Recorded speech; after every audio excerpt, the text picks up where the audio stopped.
వాళ్ళు ఏదో చేస్తారా, వాళ్ళు ఖుషి సార్. చేసే వాళ్ళకి ఇప్పుడే వాళ్ళంతా స్టిక్కర్ చేస్తున్నారా, ఇది వేస్తున్నారా, వాళ్ళకు ఖర్చు ఎక్కడి నుంచి సార్? గవర్నమెంట్ నుంచి గవర్నమెంట్ ఫండ్నే కదా. విజయవాడ మునిగిపోయింది, దానికి ఏం చేయట్లేదు. అది స్టిక్కర్స్ అంటించి ఏం చేస్తారా సార్? వాళ్ళు చేసేది ఏమున్నాయి సార్? స్టిక్కర్ మీరు స్టిక్కర్ అంటిస్తే ఏంటి? అంత డబ్బులు ఎక్కడి నుంచి వస్తాయి? గవర్నమెంట్ ఖజానాన్ని కదా అది. ఆ డబ్బునే మీరు ఫ్లడ్ కు లేదా ఎవరు పేదవాళ్ళు ఉన్నారో వాళ్ళకు హెల్ప్ చేయండి. మీరు ఫస్ట్ 6 హామీలు ఇచ్చారు, అదే అమలు చేయకుండా 100 రోజు పాలన అంటే ఏం చేస్తారా వాళ్ళు? 100 రోజు పాలనకు ఇదే అంశానికి సంబంధించి గత హామీలు 100 రోజుల్లో ఒక్క హామీలు ఏదో వాళ్ళు ఏదో చేశారా? గ్యాస్ సిలిండర్ ఫ్రీ చెప్పారా? బస్సు ఫ్రీ చెప్పారా? ఏం చేశారా? 100 రోజు పాలన అంతే. ఏదో ఒక హామీ సరిగ్గా పెట్టేసి సరే మేము ఇది హామీ చేసావు, 100 రోజులు ఇది చేసావు అంతా అదే ఒప్పుకుంటారా జనాలు? ప్రజలు ఏం చెప్తారా వాళ్ళకు? సార్ చూసుకున్నట్లయితే గత ప్రభుత్వంలో నవరత్నాలు తీసుకొచ్చారు వాళ్ళు, ఇప్పుడు ఏం సూపర్ 6 అంటున్నారు. అమలు వైపుగా ఎలా ఉండబోతుంది అండి? ఎవరు ఉంటారా, ఏం చేస్తారా సార్? అమలు వైపు ఏం చెప్తారా? నో కామెంట్స్ దానిపైన. సో రేపు తిరుపతి రానివ్వమని వాళ్ళు, వెళ్తామని వీళ్ళు చూస్తున్నారు, ఎలా చూస్తున్నారు సార్? నేను ఒక మాట చెప్తున్నా సార్, టీడీపీ వాళ్ళకు లేదా ఎవ్వరు ఉంటే మీరు ఇప్పుడే జనాలకు లడ్డు కల్తీ ఉన్నాయి అంటారా? కల్తీ ఉంటే వైసీపీ లేదా కాంగ్రెస్ లేదా ఎవ్వరు నష్టపోదు, పోయేది మనమే నష్టము. ఎందుకు అంటే వచ్చే వాళ్ళు ఎంత డెవటీస్ ఉంటారా బయట నుంచి, వాళ్ళు కూడా రావు. వాళ్ళు వచ్చేది ఆయం కూడా మనకు వెళ్ళిపోతుంది. అదో ఒక గుర్తు పెట్టుకోమని చెప్పండి ఆయనకు. Okay sir, okay. అంత హీనంగా మాట్లాడితే అంత అది బెటర్ కాదు. సీఎం గారు అంత పెద్ద మనిషి ఉన్నారు, 72 years సీఎం గారు ఉన్నారు. వాళ్ళకు కొద్దిగా ఆలోచించాలి, ఆలోచించి మాట్లాడాలి. డిప్యూటీ సీఎం గారు ఏమంటున్నారు అంటే దీక్షలో ఉంటున్నారు. ఎందుకు దీక్ష సార్ ఇప్పుడు అంత అర్జెంట్ గా? అనేక సమస్యలు ఉన్నాయి ప్రజలకు అంటున్నారు. ప్రజలు ఏం చెప్పారా మీరు? అర్థం కాదు. ఏం చెప్పారా మళ్ళీ? అదే సార్, యాక్చువల్గా ఏంటంటే ఇప్పుడు ఈ లడ్డూ విషయాని కోసం కనకదుర్గం గుడిలో మెట్ల పూజ చేసిన తర్వాత డిప్యూటీ సీఎం గారు దీక్షలో 11 రోజులు ఉండడం జరిగింది. 2వ తారీఖు తిరుపతి వెళ్ళిపోయి ప్రాయశ్చిత్త దీక్ష అంటున్నారు. అసలు ప్రాయశ్చిత్త దీక్ష దేనికోసం, ఎవరి కోసం అంటున్నారు ప్రజలు? అది ఆయనకు తెలియాలి, ప్రజలకు తెలియాలి. నేను ఏం చెప్పినా సార్. రేపు శనివారం సార్ మాజీ ముఖ్యమంత్రి తిరుపతి వెళ్ళబోతున్నారు. రానివ్వని హిందూ సంఘాలు అంటున్నాయి, ఎలా చూడాలి పాపం? లడ్డు ఫస్ట్ అట్లా ఉంది, ఇప్పుడు అట్లానే ఉంది. ఏం లేదు, బాగుంది. అది మరి చూసుకున్నట్లయితే షర్మిల గారు కూడా నిరసన ప్రకటిస్తున్నారు పళ్ళెం గరిటితో. ఎలా చూడాలి సార్ అంశం? పల్లెల గట్టి బిందులు పట్టుకోమనండి, తప్పది.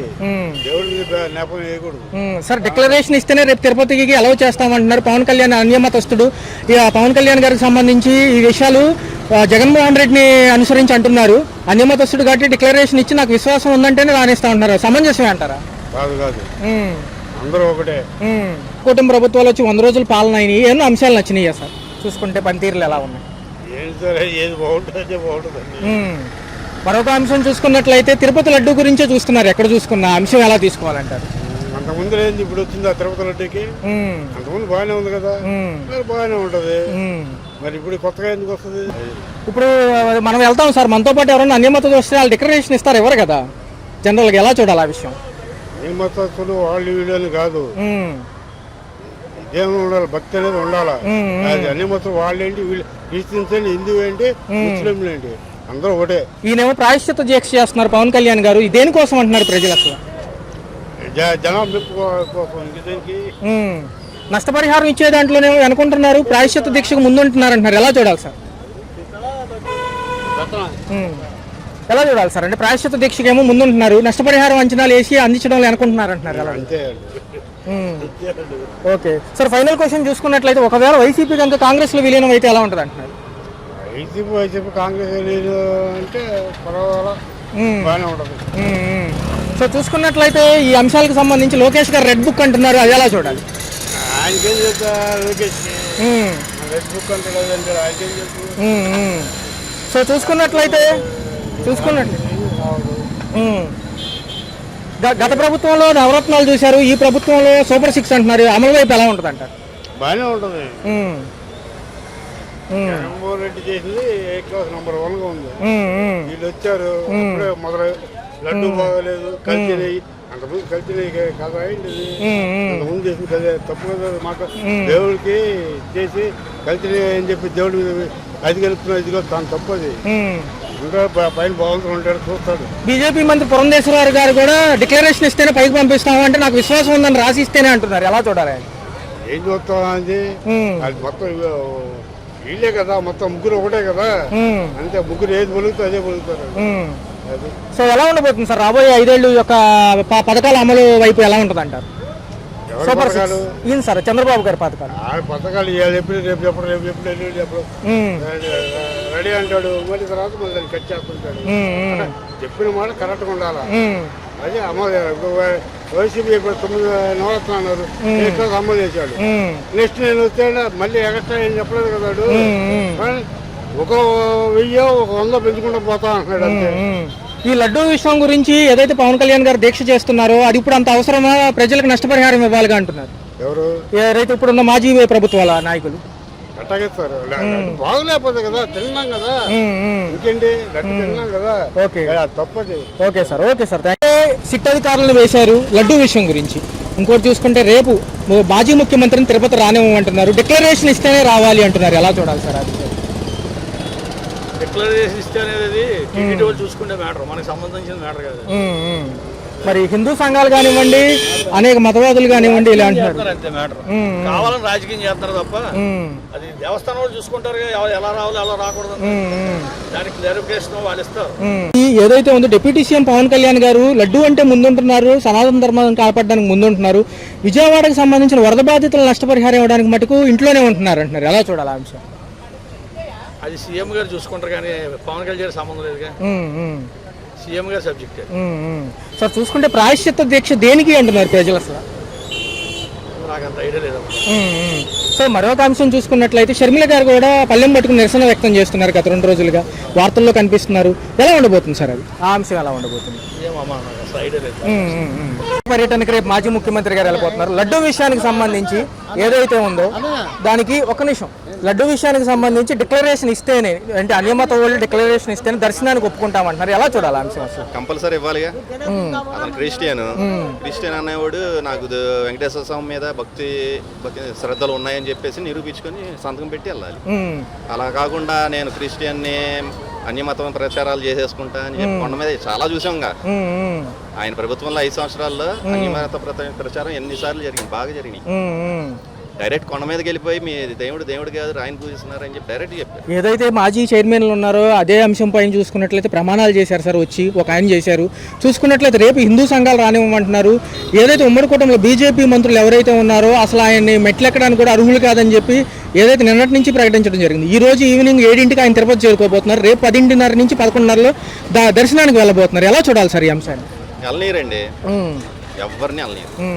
ఎందుకంటే ఇది రాజకీయంగా కాదు, అక్కడ ప్రజల్లో వచ్చేసింది మార్పు. వెంకటేశ్వర స్వామి అంటే పడి వస్తారు తిరుపతి ప్రజలు.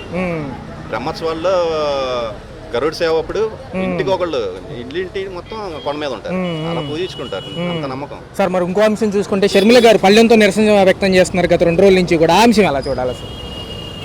ఆమె అయితే కరెక్ట్ గానే చేస్తుంది, అమ్మ మీద బాగానే చేస్తుంది, కరెక్టే మాట్లాడుతుంది.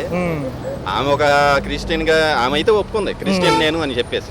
ఇక్కడ ఆయన ఒప్పుకోవట్లేదు కదా జగన్.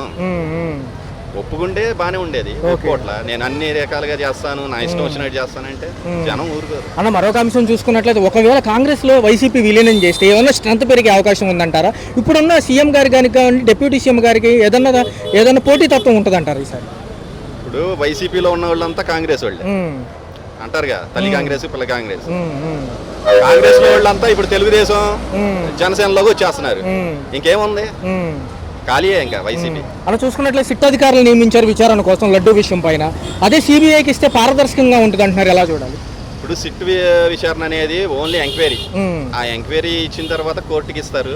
కోర్టులో వాళ్ళు సవాల్ చేస్తే సిబిఐ, దానికి సిబిఐకి ఇస్తారు. సిబిఐ వాళ్ళు కూడా ఈ సిట్ విచారణ బట్టే వాళ్ళు ప్రొసీడ్ చేస్తారు, కానీ ఏముండదు. లోకేష్ గారు ఏమంటున్నారంటే నా రెడ్ బుక్ చూసి భయపడుతున్నారు, విచారణకు రావచ్చు కదా, ఏమైంది అంటున్నారు. రెడ్ బుక్ అనేది వాళ్ళు ప్రచారం చేస్తున్నారు కానీ రెడ్ బుక్ రాజ్యాంగం అంటున్నారు. రెడ్ బుక్ లో ఎవరినైనా అరెస్టులు కానీ ఏమన్నా చేశారా? ఏం లేదు. మామూలుగా వాళ్ళు పాత కేసులు వీటి గురించే కానీ రెడ్ బుక్ చెయ్యాలి అంటే గనక బోల్డ్ మంది ఈ పాటికి చాలా మంది జైల్లోకి వెళ్ళారు. జగన్ కూడా ఉండేవాడు లోపల. మరి ఏదైతే ఉందో పవన్ కళ్యాణ్ గారు చేపట్టిన ప్రాయశ్చిత్త దీక్ష అనేది దేనికోసం అంటారు అసలు? ఇప్పుడు వాళ్ళు తప్పు చేశారు. ఇప్పుడు మీ ఇంట్లో మీ అబ్బాయి తప్పు చేశాడండి, వాడికి దేవుడి మీద నమ్మకం లేదు. తల్లిదండ్రులు అనేవాళ్ళు దానికి దీక్ష మామూలు ప్రాయశ్చిత్తంగా ఏదో ఒకటి చేస్తారు కదా, ఆ విధంగానే పవన్ కళ్యాణ్ గారు చేస్తారు. సో ప్రజల నుంచి ప్రతిపక్షాల నుంచి వస్తున్న మరో అంశం ఏంటంటే, ఏదైతే లడ్డూ విషయంలో ముందుంటున్న పవన్ కళ్యాణ్ గారు జనానికి జరిగిన విజయవాడ నష్టపరిహారం అందించడంలో వెనుకుంటున్నారు, లేకపోతే ఇంట్లో ఉంటున్నారు అంటారు, ఎంతవరకు సమంజసం అంటారు? ఏమంటే జనసేన వాళ్ళు పవన్ కళ్యాణ్ వచ్చే చేయక్కర్లా. జనసేన కార్యకర్తలు ఎంతమంది ముందు బిగిన పెట్టిందే వాళ్ళు.